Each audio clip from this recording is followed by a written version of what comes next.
Hello, high achiever. Welcome to the Inside Job Journey podcast. I'm Tiana, a certified professional coach. I work with highly effective and driven people that are always striving for more, helping them define what that more is and learning what they really want. In this podcast, I want to bring you on a discovery journey where you can learn more about what's driving you to never settle.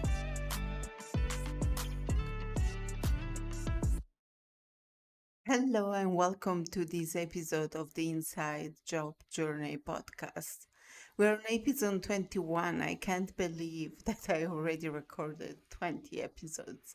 But here we are, and today I want to share something that was sparked by a post from Mel Robbins. She's a motivational speaker and she's very inspiring. She shares her weaknesses and how she became who she is. And today's post was around the fact that we should stop talking about who we want to become and start acting like it.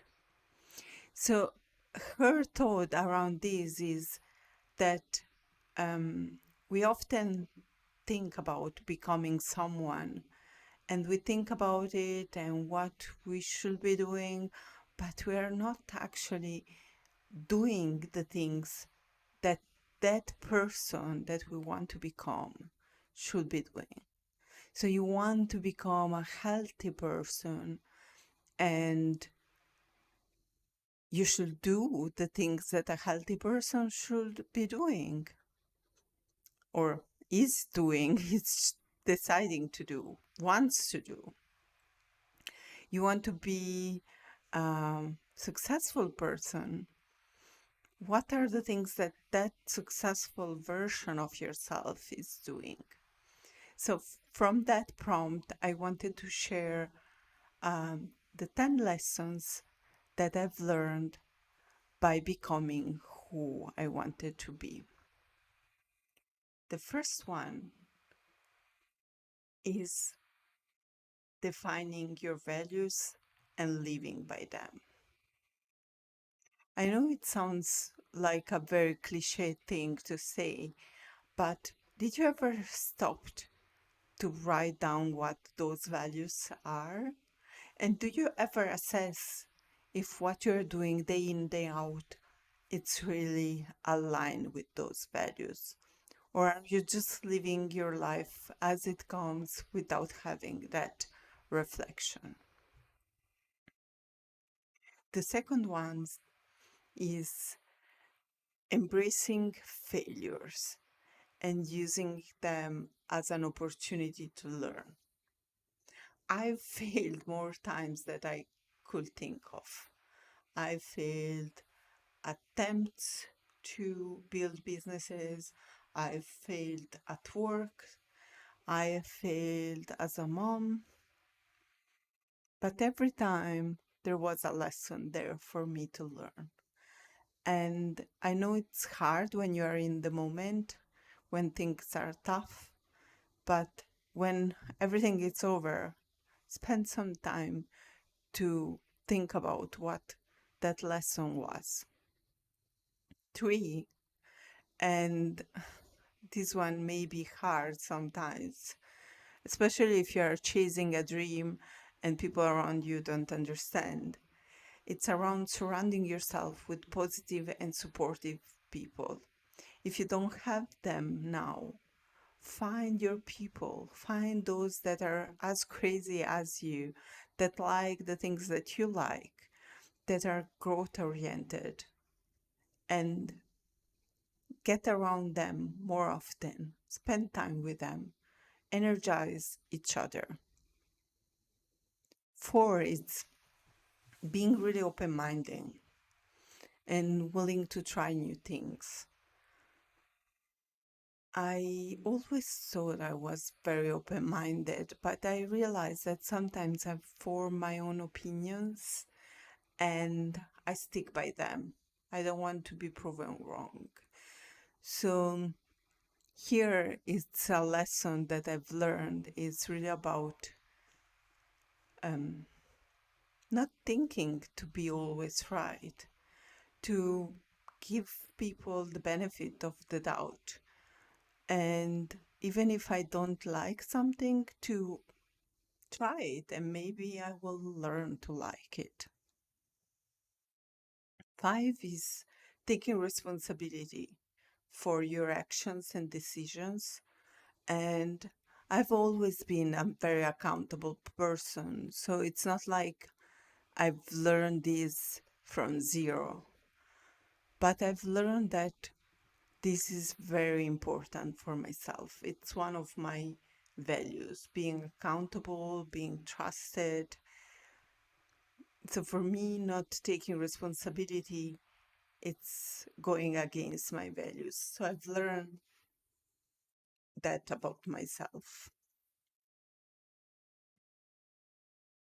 And six is setting goals that are aligned with your values and aspirations. When you think about your goals, when you start the new year or start a new job or start something new and you're sitting down to set your goals, go back to that list of values and aspirations. Are those goals aligned with that? Will you thrive while trying to achieve those goals? Seven is a very important one for me. It's practicing gratitude and finding joy in the present moment. As an overthinker, for me, this is one of the hardest things. But I've learned that if I try to be grateful, if I try to find that one thing that I feel like it's there and I give for granted, and if I breathe a little bit more, I can be more in the present moment. It is taking care of your physical and mental health. It doesn't mean having a great body or being good all the time. It means taking the steps that you need to feel good. So, in terms of physical health, what makes you feel good? Getting outside, walking with your dog. What is what makes you feel good in terms of physical activity? And then mental, it's really about, for example, putting boundaries or making sure that you don't absorb all the crap around you or things like this. You have to decide what that means specifically for you. It's not about what others think taking care means. It's what you think taking care of physical mental health means to you. Nine, it's be authentic and true to yourself. When you feel like you're not yourself, everything else becomes harder. When you're misaligned with your values and you feel like you can't be fully yourself, that's when things start going wrong, or when you feel more stress, or when you feel like things are not how you want them to be. So if you feel like that, step back and understand if you're being true to yourself.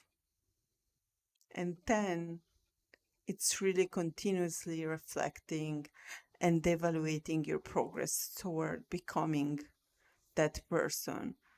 Are you really taking the actions that the person you want to be will be taking? Or are you just talking about the things that you want to do in the future? Step back and really be honest with yourself. Are you doing the work? Because all this is work. And you want to grow, if you want to be the best version of yourself, you need to put in the work. And just to remember, as we conclude these 10 lessons, is If you learn something, it doesn't mean that you will always be perfect at that. I am not perfect at things. I screw up. But every time, what makes the difference is restarting, rebuilding that habit, redoing something that I've lost track of, and keep going. This episode is over. However, you can like, subscribe, and follow for more content.